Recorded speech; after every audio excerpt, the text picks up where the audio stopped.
Hello സുഹൃത്തുക്കളെ, ഞാനിന്നേ ഒരു വാഴക്കൂമ്പ്, വാഴക്കുടപ്പൻ, ഞങ്ങളുടെ നാട്ടിൽ കുടപ്പൻ എന്നാണ് പറയുക, ചില നാട്ടിൽ വാഴക്കൂമ്പെന്ന് പറയും. നിങ്ങളുടെയൊക്കെ നാട്ടിൽ എന്തെങ്കിലും ഉണ്ടെങ്കിൽ പറയുക. ഇത് ഞാനൊരു ഏണിയൊക്കെ വെച്ച് കയറി അത് ഒടിച്ചെടുത്തിട്ട് നല്ല ഫ്രഷ് സാധനമാണ്. അപ്പോൾ അവനെ ഒടിച്ച് ഇന്നൊരു തോരൻ ഉണ്ടാക്കാമെന്ന് വിചാരിച്ചു. ഇപ്പോൾ സംഗതി ഒടിച്ച് കിട്ടി കഴിഞ്ഞാൽ അവനെ ഒന്ന് പൊളിച്ച് റെഡിയാക്കി എടുക്കണേ. പൊളിച്ച് വരുമ്പോൾ ഇതിൻ്റെ ഉള്ളിലൊക്കെ വളരെ ചെറുതായിട്ടൊരു കഷ്ണമാണ് കിട്ടാറുള്ളത്.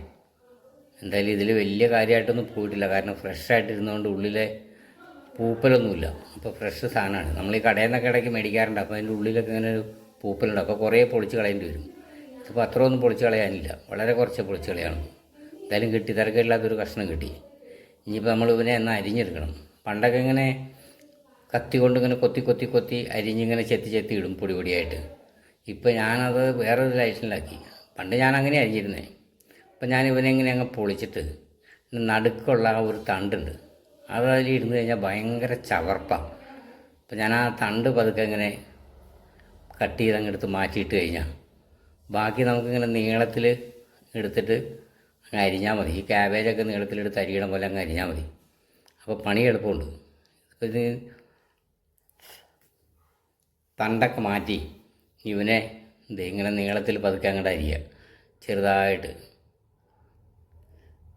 അവനെ ഒന്ന് കട്ട് ചെയ്ത് നീളത്തിലെടുത്തിട്ട് പൊടിയായിട്ട് അങ്ങോട്ട് അരിഞ്ഞെടുത്താൽ നമുക്ക് അടിപൊളി തോരനൊരെണ്ണം ഉണ്ടാക്കാം. കൈ നോക്കണം, എല്ലാവരും ഒരേപോലെ ഇതാക്കാൻ നിൽക്കരുത്. പിന്നെ ഇപ്പം എല്ലാവർക്കും പരിചയം ഉണ്ടാകും, വീടുകളിൽ എല്ലാവർക്കും ഇങ്ങനെ സഹായിക്കേണ്ടി വരും വീട്ടുകാരുടെ, അല്ലെങ്കിൽ കഞ്ഞി കിട്ടൂല. എന്തായാലും ഞാനിപ്പോൾ കുറച്ച് ഉള്ളി, ഇഞ്ചിയും പച്ചമുളകും ഒക്കെ റെഡിയാക്കി അരിഞ്ഞ് വെച്ചിട്ടുണ്ട്. കുടപ്പം ഞാനൊരു ശകലം വെളിച്ചെണ്ണയൊക്കെ പുരട്ടി തിരുമ്മി അവിടെ വെച്ചു. ഈ കാന്താരിമുളക് ഞാൻ എല്ലാത്തിനും എടുക്കും കേട്ടോ, ചെറിയ ഉള്ളിയും കാന്താരിമുളകും. കാരണം എന്ന് വെച്ചാൽ നല്ലതാണ്, നല്ല ടേസ്റ്റ് വരും, നല്ലൊരു പ്രത്യേക ടേസ്റ്റ് വരും ഈ കാന്താരിമുളക് ഇട്ട് കഴിഞ്ഞാൽ. പിന്നെ ഇഞ്ചി ഇടും, വെളുത്തുള്ളി ചേർക്കും, അത് വയറിനൊക്കെ നല്ലതാണ്.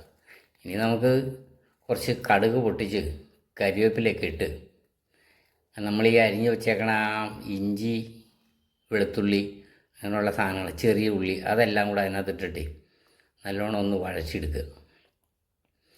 ഇവനെ വഴച്ചെടുത്ത് കഴിഞ്ഞിട്ട് ഒരു ശകലം മഞ്ഞപ്പൊടി ഇടണം. നല്ല ഈ മഞ്ഞപ്പൊടി എല്ലാത്തിനും നല്ലതാണ്, വല്ല ചെറിയ വിഷാംശമൊക്കെ ഉണ്ടെങ്കിൽ പോകുന്നവരാണ്. അപ്പോൾ അവനെ ഒന്ന് ഇളക്കി എടുത്തു കഴിഞ്ഞാൽ ബാക്കി ഉള്ളിയും സാധനം കൂടി അതിലേക്കിട്ട് അവനെ നല്ലോണം ഒന്നങ്ങ് വഴച്ചെടുക്കുക. അപ്പം നല്ല ഒന്ന് മിക്സായി കഴിയുമ്പോഴത്തേക്ക് ഇനി നമ്മൾ ഈ ഉപ്പും കൂടി ഇതിലിട്ട് വെച്ചാലുള്ള ഗുണം എന്താണെന്നറിയോ?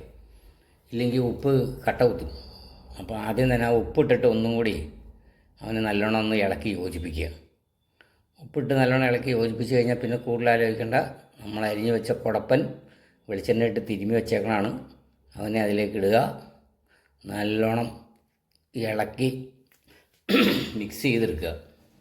നല്ല മിക്സ് ചെയ്തിട്ട് കഴിഞ്ഞിട്ട് ഇനി ഇതിനകത്തേക്ക് ഒരു സാധനം ചേർക്കാനുണ്ട്. അതാണ് വില കൂടിയ സാധനം. എല്ലാവർക്കും അറിയാം എന്താന്ന്. വേറെ ഒന്നുമില്ല, കുറച്ച് നാളികേരമാണ്.